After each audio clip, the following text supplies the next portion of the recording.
بسم اللہ الرحمن الرحیم۔ السلام علیکم۔ میرا آج کا عنوان ہے اسلام کا سب سے پہلا مجدد۔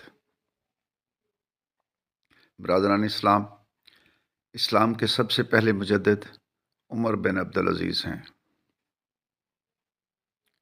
آپ نے شاہی خاندان میں آنکھ کھولی، ہوش سنبھالا تو اپنے باپ کو مصر جیسے عظیم الشان صوبے کا گورنر پایا۔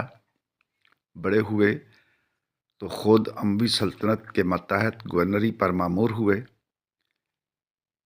شاہان بنی امیہ نے جن جگیروں سے اپنے خاندان کو مالا مال کیا تھا، ان میں ان کا اور ان کے گھرانے کا بھی بہت بڑا حصہ تھا، حتیٰ کہ خاص ان کی ذاتی جائیداد کی آمدن 50,000 اشرفی سالانہ تک پہنچی تھی۔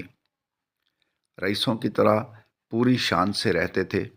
لباس، خوراک، سواری، مکان، عادات و خصائل سب وہی تھے جو شاہی حکومت میں شاہزادوں کے ہوتے ہیں۔ اس لحاظ سے ان کا ماحول اس کام سے دور کی مناسبت بھی نہ رکھتا تھا جو بعد میں انہوں نے انجام دیا۔ لیکن ان کی ماں حضرت عمر کی پوتی تھیں۔ نبی صلی اللہ علیہ وسلم کی وفات کو 50 برس ہی گزرے تھے کہ جب وہ پیدا ہوئے، اور ان کے زمانہ میں صحابہ اور تابعین بکثرت موجود تھے۔ ابتدا میں انہوں نے حدیث اور فقہ کی پوری تعلیم پائی تھی، یہاں تک کہ محدثین کی صف اول میں شمار ہوتے تھے اور فقہ میں اجتہاد کا درجہ رکھتے تھے۔ بس علمی حیثیت سے تو ان کے لیے یہ جاننے اور سمجھنے میں کوئی دقت نہ تھی کہ نبی کریم صلی اللہ علیہ وآلہ وسلم اور خلفاء راشدین کے عہد میں تمدن کی اساس کن چیزوں پر تھی، اور جب خلافت بادشاہی سے بدلی تو ان بنیادوں میں کس نوعیت کا تغیر واقع ہوا۔ جب 37 سال کی عمر میں بالکل اتفاقی طور پر تخت شاہی ان کے حصے میں آیا اور انہوں نے محسوس کیا کہ کس قدر عظیم الشان ذمہ داری ان پر آن پڑی ہے، تو دفعتاً ان کی زندگی کا رنگ بدل گیا۔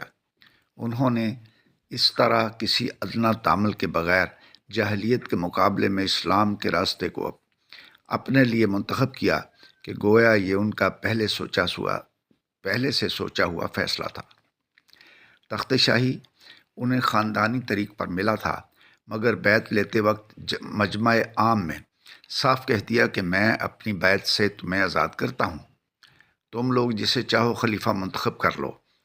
اور جب لوگوں نے برضا و رغبت کہا کہ ہم آپ ہی کو منتخب کرتے ہیں، تب انہوں نے خلافت کی عنان اپنے ہاتھ میں لی۔ پھر شاہانہ کروفر، فرعونی انداز، کیسر و کسریٰ کی درباری طریقے سب رخصت کیے، اور پہلے ہی روز لوازم شاہی کو ترک کر کے وہ طرز اختیار کیا جو مسلمانوں کے درمیان ان کے خلیفہ کا ہونا چاہیے۔ اس کے بعد ان امتیازات کی طرف توجہ کی جو شاہی خاندان کے لوگوں کو حاصل تھے، اور انہیں تمام حیثیتوں سے عام مسلمانوں کے برابر کر دیا۔ وہ تمام جگیریں جو شاہی خاندان کے قبضے میں تھیں، اپنی جگیر سمیت بیت المال کو واپس کیں۔ جن جن کی زمینوں اور جائیدادوں پر ناجائز قبضہ کیا گیا تھا، وہ سب انہیں واپس کر دیں۔ ان کی اپنی ذات کو اس تغیر سے جو نقصان پہنچا، اس کا اندازہ اس سے کیا جا سکتا ہے کہ 50,000 کی جگہ صرف 200 اشرفی سالانہ کی آمدنی رہ گئی۔ بیت المال کے روپے کو اپنی ذات پر اور اپنے خاندان والوں پر حرام کر دیا، حتیٰ کہ خلیفہ ہونے کی حیثیت سے تنخواہ تک نہ لی۔ اپنی زندگی کا سارا نقشہ بدل دیا۔ خلیفہ ہونے سے پہلے شاہانہ شان کے ساتھ رہتے تھے، خلیفہ ہوتے ہی فقیر بن گئے۔ گھر اور خاندان کی اس اصلاح کے بعد نظام حکومت کی طرف توجہ کی، ظالم گورنروں کو الگ کیا اور ڈھونڈ ڈھونڈ کر صالح آدمی تلاش کیے کہ گورنری کی خدمات انجام دیں۔ عاملین حکومت جو قانون اور ضابطہ سے آزاد ہو کر رعایا کی جان مال اور آبرو پر غیر محدود اختیارات کے مالک ہو گئے تھے، انہیں پھر ضابطہ کا پابند بنایا اور قانون کی حکومت قائم کی۔ ٹیکس عائد کرنے کی پوری پالیسی بدل دی اور وہ تمام ناجائز ٹیکس جو شاہان بنی امیہ نے عائد کر دیے تھے، جن میں آبکاری تک کا محصول شامل تھا، یک قلم موقوف کر دیے۔ زکوٰۃ کی تحصیل کا انتظام از سر نو درست کیا اور بیت المال کی دولت کو پھر سے عام مسلمانوں کی فلاح و بہبود کے لیے وقف کر دیا۔ غیر مسلم رعایا کے ساتھ جو ناانصافیاں کی گئی تھیں، ان سب کی تلافی کی۔ ان کے معبد جن پر ناجائز قبضہ کیا گیا تھا انہیں واپس دلائی۔ ان کی زمینیں جو غصب کر لی گئی تھیں پھر واگزار کیں اور ان کے تمام وہ حقوق بحال کیے جو شریعت کی روح سے انہیں حاصل تھے۔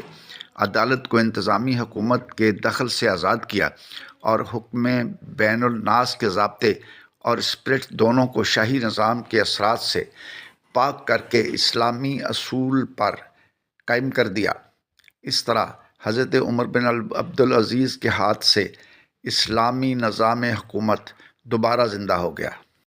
اسلام کے مجدد اول کو صرف 2.5 سال کا کام کرنے کا موقع ملا اور اس مختصر سی مدت میں اس نے یہ انقلاب عظیم برپا کر کے رکھ دیا۔ مگر بنی امیہ سب کے سب اس بندہ خدا کے دشمن ہو گئے۔ اسلام کی زندگی میں ان کی موت تھی اور وہ اس تجدید کے کام کو کس طرح برداشت کر سکتے تھے؟ آخر کار انہوں نے سازش کر کے اسے زہر دے دیا اور صرف 39 سال کی عمر میں یہ خادم دین و ملت دنیا سے رخصت ہو گیا۔ مولانا سید ابو العلا مودودی کی کتاب تجدید و احیاء دین سے ایک تحریر۔